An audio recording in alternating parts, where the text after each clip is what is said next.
community is the compass, built not of sameness, but of voices varied and vibrant, stitched together in a quilt of care and resistance.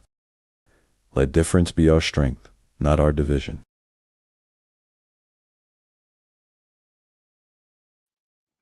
Good evening, and it's 5 o'clock. Welcome back to the Politrics show here on the Empowerment Network.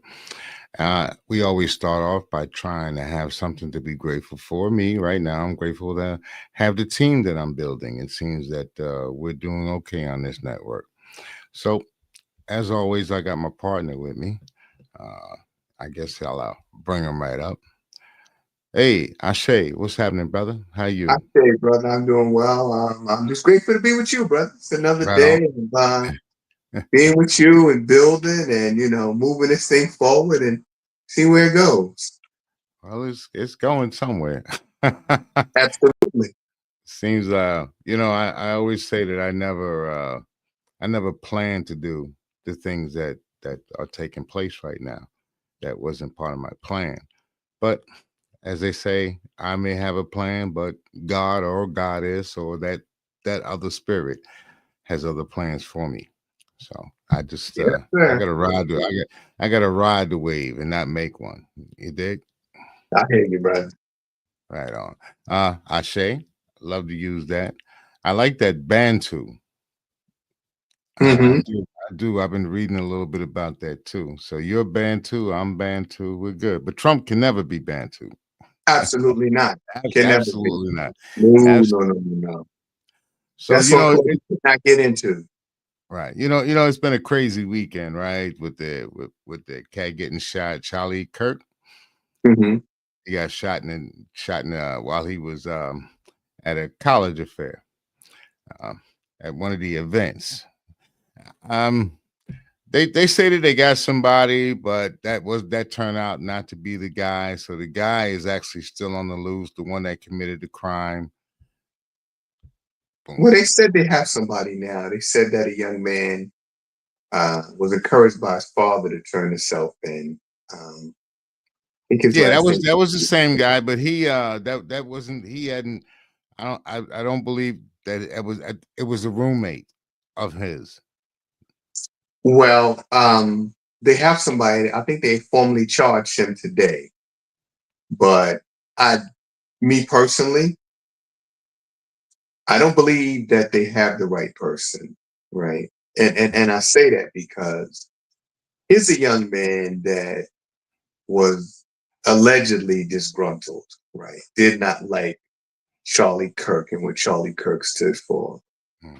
And they said over the last several months, he's been becoming, they like to use the term radicalized politically. Hmm. Then they said, and I listened to the radio on my way home, and they were talking about how there were text messages between he and his roommate or his lover, whoever the text messages were between. And they were saying that he was planning on doing something and that he had been planning this for about a week. Hmm. Okay. Now let's say, yeah. Let me just give you another theory. Mhm. Just another theory. So Charlie Kirk was he was a white supremacist, and he was pretty much, you could say, to the right, right? He was the right of the right. He wasn't all the way to Mhm. the far right. He wasn't an extremist. And a lot of the people around him in his circle, they felt that he wasn't extreme enough. So Mhm. now that I think that's maybe why the kid shot him, because he wanted him to be more extreme, and he wasn't extreme enough. They got these little white on white crimes going on, and they got their little gangs and rivalries that going on, but that we don't really hear about too tough. But I heard something to that effect, that that may be a rivalry thing of where Charlie Kirk wasn't radical line. He wasn't far enough to the right. Personally, the man was he was a white supremacist, didn't like black people, didn't like homosexuality or gay people. He had a lot of I don't like. The man even said at one time, he says that we need to have these type of killings or shooting in order for us to maintain our Second Amendment rights. I mean, you live by the sword, you die by the sword. Well, to the alleged shooter.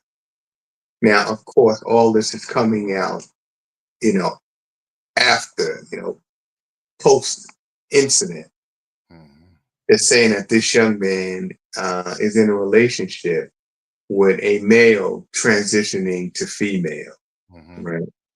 So, if the reports are correct, this young man is gay, not the prototypical right wing conservative, Christian conservative.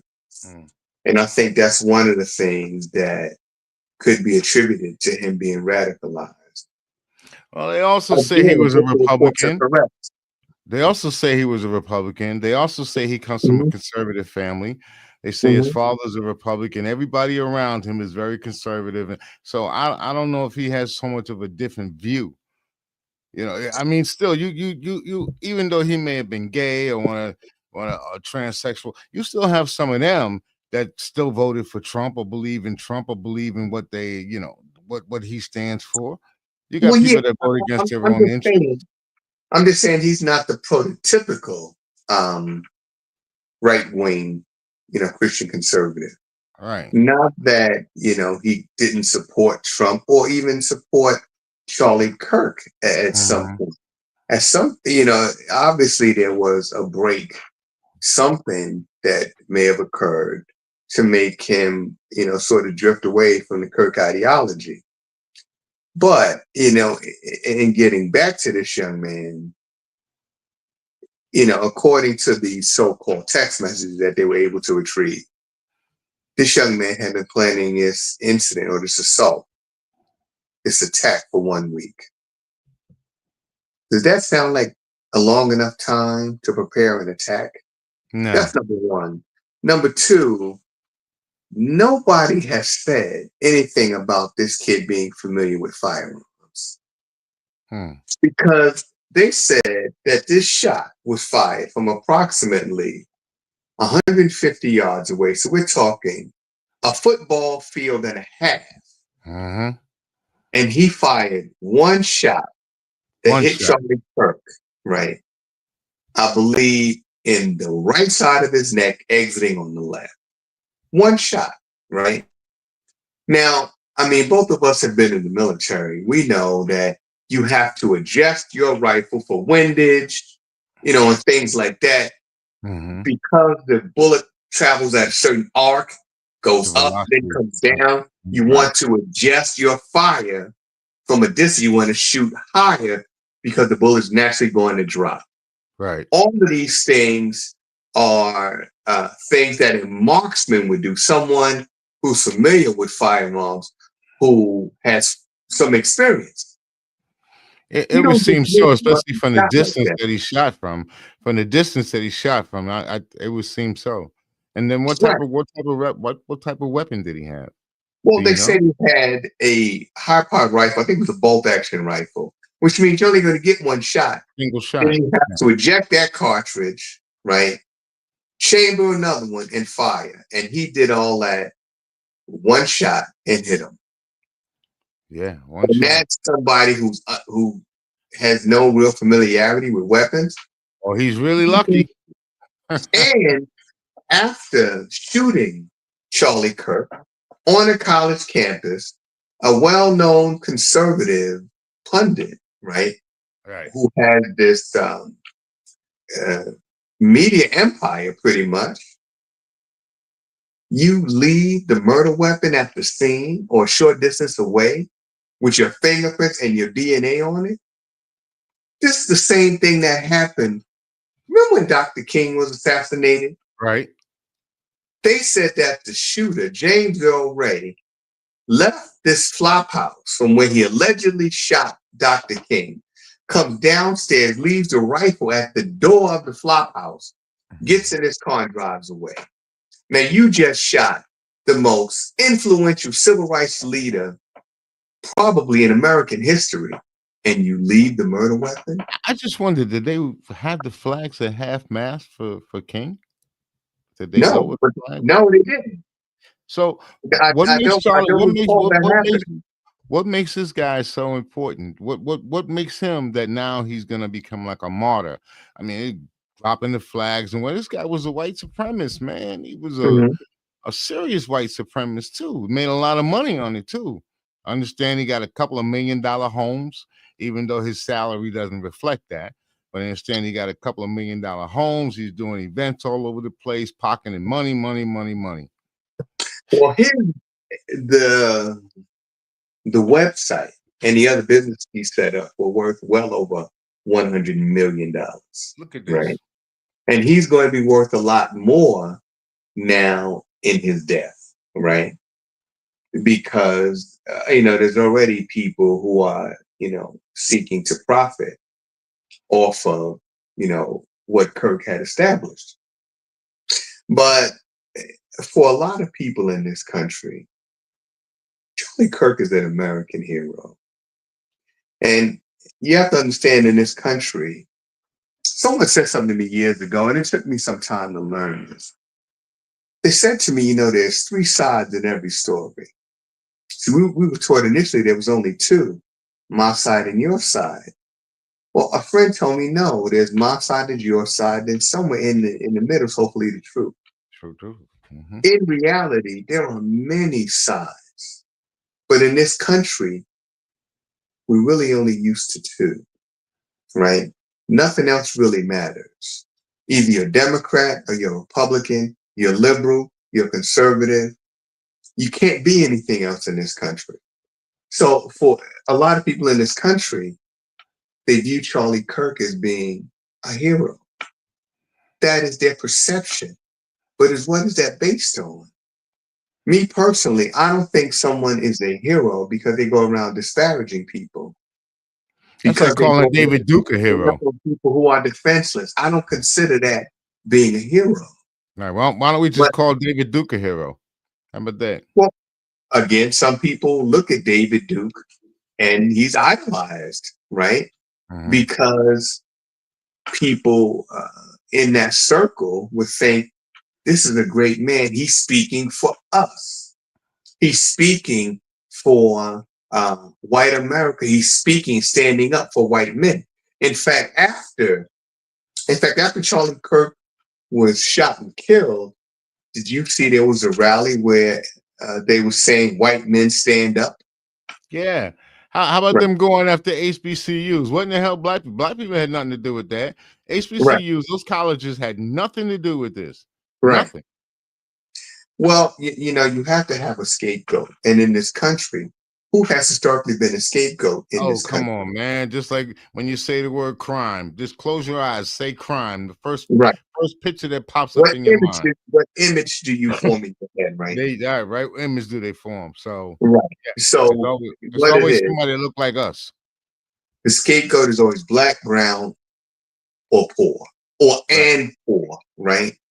So because of that, when they say Charlie Kirk was killed, well, how did the government react to it? So President Trump said that it's the radical left. J.D. Vance yesterday, he went on and did Charlie Kirk's radio show. And he said, look, in the Republican Party on the right, we have some crazies. But most of the violence is perpetrated by those on the left, the radical on the left. We know that's not true. That's the whole deal. You know what? What is it? What is it? You talk about January 6th. Republican. Mm-hmm. They just had a hanging at a college, right? Republican. In Mississippi, yes. Yeah. What's it? I mean, most of the violence in this country has been portrayed, especially politically, have been on the side of the Republicans. They march through the streets. They will not soil us, and all that kind of nonsense, man. Mm-hmm. They have all these big protests and everything. Yeah, white supremacy. Go ahead, bro. I'm sorry. You know what? Christopher Wray, who was the FBI director in the initial Trump administration, said that the greatest threat in this country is white supremacist violence, not terrorists from other countries, but white supremacists right here. They pose the greatest threat to American security and the safety of the American people. But that is not who the administration has focused on. Would you recall just in our last episode, we talked about how Trump talked about these people are natural born criminals. Oh yeah. These are the dog whistles that Trump is sending out. And now that Charlie Kirk has been killed and he's blaming it on the radical left, right? Well, people interpret that to me, well, it's the blacks, it's the Hispanics, right? That's who we have to go after. Not the fact that the man who was accused of doing the shooting is Caucasian, a Republican from a conservative family. That doesn't matter. What matters is our president is telling us that the threat is from the left. Right. The threat is from those people. And who are those people? Who fits under the umbrella of the Democratic Party?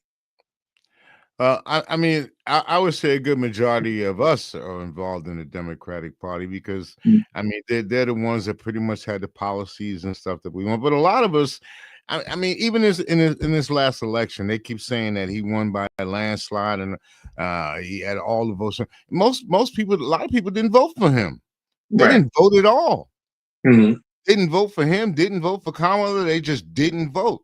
Mm-hmm. So how can he say that he won so much and he has so much to give to the American people because they gave him so much?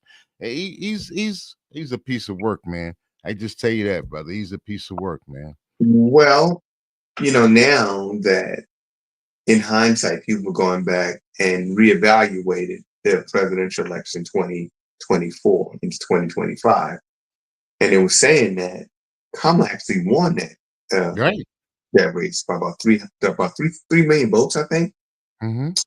But that's neither here nor there. It's the same. Well, they thing. also say that what's the cat's name? The guy with the computer, the Tesla guy, Elon Musk. Elon Musk. So they were saying that he did his little magic thing with the computers, man, and that's how Trump won. Because if you notice, it was days before the actual result came out, and Trump knew it. And he stood on stage and he even said that Elon Musk was like a great guy, and he said he's taking care. Yeah, he's taking care of it, all right. I think that election was rigged, to tell you the truth. Trump did a speech and he basically admitted to the fact that the election was stolen, right? For Trump, there was so much riding on this election that goes well beyond politics. Trump, as you know, 34 felony convictions. If he did not win re-election, where would Donald Trump be right now? Where would the Trump family in handcuffs, baby, right in handcuffs, now, right? Probably in prison, right? So because of that, there was so much riding on this that Trump could not afford to lose. So yeah, and even now you see it. They cut up the districts in Texas. They gerrymandered the districts in Texas, and now they're moving on. I believe they're moving on either is it Kansas or Missouri. They are. Yeah, you know why they're doing that, right? Because to a matter of fact, it's Kansas. Yeah, but they're going to a red state. But the areas that they're going to are the blue states, where black people are. That's where they're going. They're gonna go to a red state, but they're gonna go to the spots where black and brown people live at. That's the area that they're cutting up, right, to make them more favorable to Republicans. See, the largest metropolitan area in that region is Kansas City, which is heavily Democratic. So what they're doing is they're expanding the voting zones in that area. So I think there were like 3. Now they want to make it 6, right? Mm-hmm. So you water down the Democratic vote, right? So it is more favorable to Republicans. And of course, this worked in Texas. they're doing the same thing in the Midwest. They see the Kansas state, Kansas or Missouri, one of the two. And if it works there, they'll move on to other states. Because again, Trump cannot afford to lose control of the House. If he does, how does he get his agenda through the House? Listen, Trump already said he loves stupid people. Pretty much the people, I don't want to say that they're stupid, but I mean, the people that voted for him, they weren't very bright. I listened to some of the comments, even to today, about what people, how they feel about Trump, and you could put it right in front of their faces, man. You put facts right in front of and they don't believe you. They don't want to believe you. So, we live in a very racist society, man. I don't care what anybody says, and to me, things are not getting better. When they said we're going to make America great again, we're kind of rolling back the clock to me, from what I can see. Everything this man is doing is harmful to our country, man. I mean, he's destroying us. The tariffs, people hate us around the world because of the tariffs. And then this whole thing that's going on right now is a good diversion for him with the Epstein's trials. Well, you know what? I was reading some articles today in the New York Times, and Israel is becoming a pariah state. But right along with Israel is America. One, because of our staunch support of Israel. Every vote in the Security Council, in the United Nations, that would condemn Israel is voted down by America. Every one of them. Then you have the fact that just a few weeks back, the U.S. Navy fired on a vessel off Venezuelan waters, killing 11 people. If you thought that these were drug runners, right? You have the Navy. Why not arrest them? Why not detain them? Why not pull a boat over them to justice? They actually have drugs. How about that? Right. How about let's pull Why a boat not bring them to justice, just like we did with El Chapo, right? Why not bring them to justice? Well, after that, it just happened again the other day, right? They fired on another vessel, more Venezuelans killed. And Marco Rubio, who's the Secretary of State and also one of the principal military advisors, has basically said, this is going to continue. We are going to continue to kill people. We do not have justification for doing this. In fact, the first boat that they attacked, what they didn't tell us until now, the boat had turned around and was heading back toward Venezuela. Wow. Heading toward this country. Did not pose a threat to this country. And they fired anyway. So, yeah. I could just hear that conversation going on. It's like, well, they're turning around. Do we get what do we do? Do we fire? Do we get the okay? What do we do? If somebody gets on the phone, they call the president. What should we do, Trump? Fire. That's what I can see. And then you got to figure, I read an article about the Solomon Islands, which is American territory, right? Well, these islands are feeling the drastic and immediate effects of climate change. The sea levels are rising. What used to be, farmlands is now under 4 feet of water. And America promised to do something to reduce our carbon footprint, to help these people, to do whatever they can to prevent this island nation from sinking under the sea. Well, what did Trump do? He got out of the Paris Accords. He cut funding and spending to reduce our carbon footprint. In fact, he's talking about drill, baby, drill, right?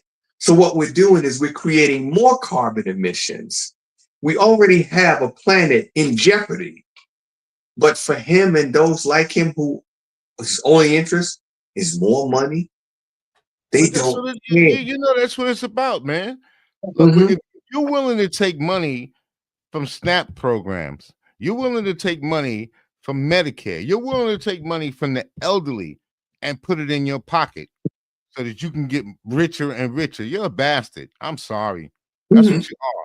And that's what they are up there right now. You look at this administration now, and nothing but a bunch of sex offenders and all kind of thieves and people like nothing but a bunch of crooks. The whole lot of them. And you know what, Howard? Like Robert F. Kennedy. Have you ever heard that man speak? Yes, I have. He is an idiot. You ask him a question. I don't know. Right. Jesus, you're the head of the department. What do you mean you don't know? Right. Right. Well, you know what? But these are hand-selected people because they're not going to question, right? They're just going to do, right, without any sort of clarification. Yeah. They're going to do. And another article I read, Commerce Secretary is Howard Lutnick. Howard Lutnick now is pressuring certain tech companies to allow government investment, which means the US government is going to buy stock in certain companies. Wow. So the American people are the US government, but when these companies, when they become profitable, and they're most of them profitable now, when the shares come in and the dividend checks are sent out, who's going to get that money? It won't go to anybody that looks like us. And look, it's going to go to the Trump.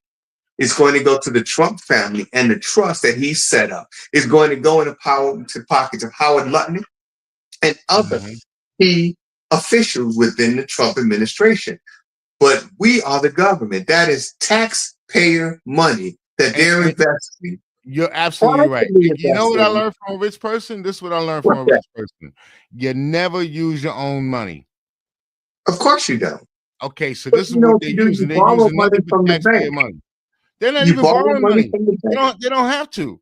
They're getting all the tax breaks. They can go right by the bank. Right.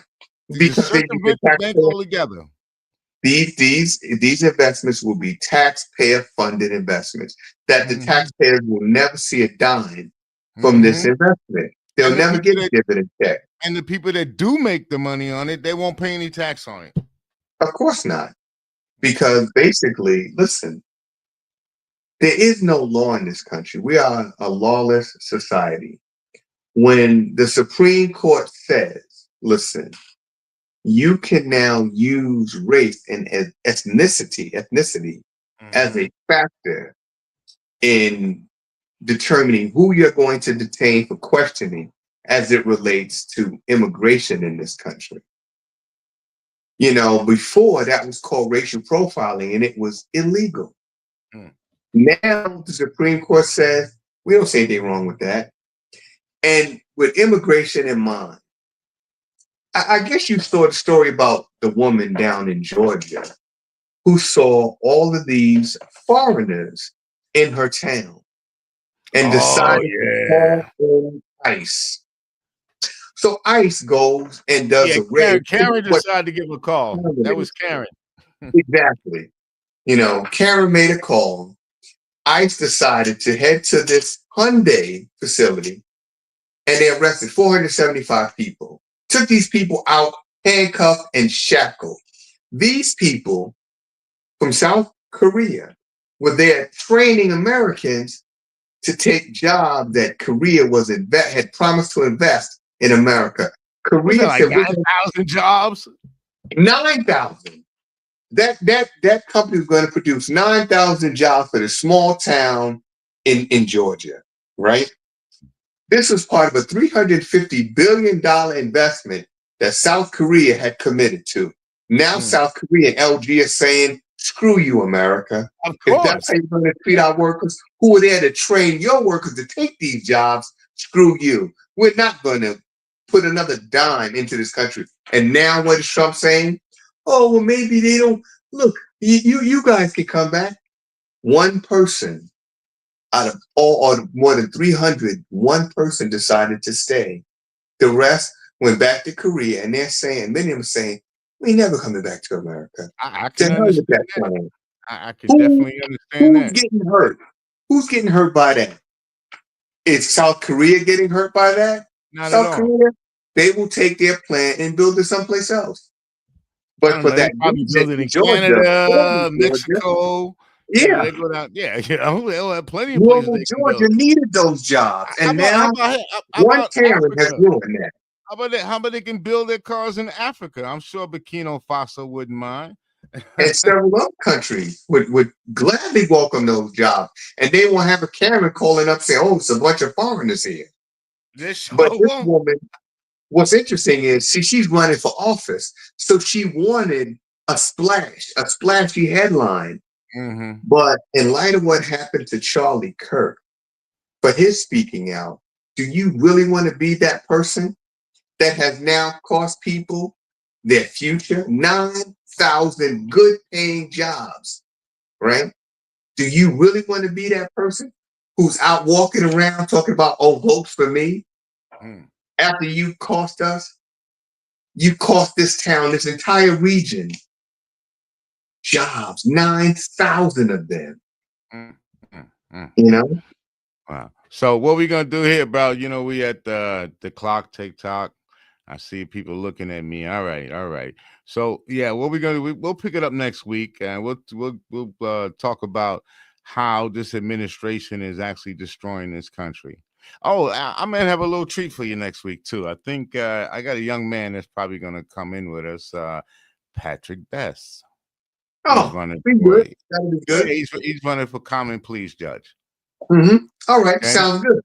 So I asked him to come on in with us, and we could chit chat with him a little while. You know. Okay, I look forward Okay. to that. Yeah, Patrick All right, Best. bro. He's a pretty good guy. I've known him. I He's met some. him. I met him at To me, the he's a pretty AARP. good. Yeah. I've known him Yeah, I met him at the AARP for event. quite a few years. I know him for quite a few years. I never seen him do any nefarious things or flip flop from one side to another. I've seen politicians do that too. And also, I might have a Mancuso may come on too. And Okay. the week, and also next week, I got he'll be coming on to the Empowerment Show. His name is Tarek Khan. Mm-hmm. From he's from Philadelphia. He's a what do you call it? State representative. Okay. So that'll be like on Wednesday. So Okay. So maybe Tuesday, I'll be able to jump on that as well. right? Tuesday I'll have Patrick Best, and then Wednesday I'll have Mr. Khan. Okay, I'll Okay. have them come back. And if you like, you can always talk to Maureen, give her a call, or if you want to talk to Tara, give her a call. Whenever they have the time, they'll come on. Okay, we'll do that. All right, brother. I want to say All right, peace and brother. out. Let me just say Peace, the brother. goodbye, please. All right. All right. And thank everybody for tuning in. We really appreciate you guys here on the Empowerment Network. We're glad that you guys want to join our team. How about that? It was nice to have people come in and be a part of our team. As it says down at the bottom of the marquee, this is the Stevenson and Yates. We are politricking. Here, we remember to never, ever, ever underestimate, undervalue, or marginalize ourselves or anyone else. This is Kendall Stevenson here from Politricking. My man Yates, we're out. Peace.